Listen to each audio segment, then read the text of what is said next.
Ayan, good afternoon mga kadiskarte. Kagagaling lang natin ng Lubao, Pampanga ito. May client tayo. Kararating lang din halos ni Bossing. Halos same lang kami. Kararating lang din ni Bossing. Galing naman siya ng Caloocan. Ayan, bumisita siya sa atin dito. Ito yung gagawin natin. Isuzu Crosswind Sportivo. Parehas lang yan mga kadiskarte. So nakita nyo na yung mga pagbaklas nito. Ito. Ayan, tapos itong part na to, yung tornilyo dito. Sa ilalim, dalawa yan. Tapos ito. Tapos dalawa din dito. Ayan. Tapos after nyan, matanggal ito. Tanggalin nyo ito. Tapos tanggalin nyo rin tong part na to. Ayan, yung trimmings na to. Okay, tara, baklasin na natin siya. So ayan, tapos tayo mag-install. 7 inches Android dito sa Isuzu Crosswind Sportivo. Ayan. Pwede ka na rito mag-Waze, Netflix, YouTube, Google Maps. Tapos ayan, ang tatanong kung nasakop na ba yung aircon vent. Ayan, sakto-sakto lang siya talaga mga diskarte.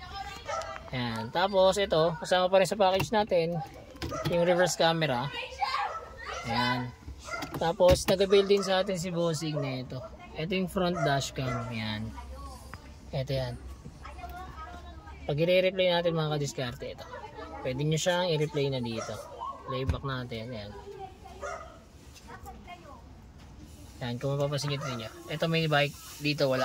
Kasi nga replay na lang to. Yan. Automatic pa rin. Pag nag-reverse ka, mas priority nyo yun. Yan. Meron na rin tong Apple CarPlay and Android Auto. Sa mga gusto po mag-avail, drop message lang. Don't forget to like and follow na rin. Salamat, ingat, ride safe sa lahat.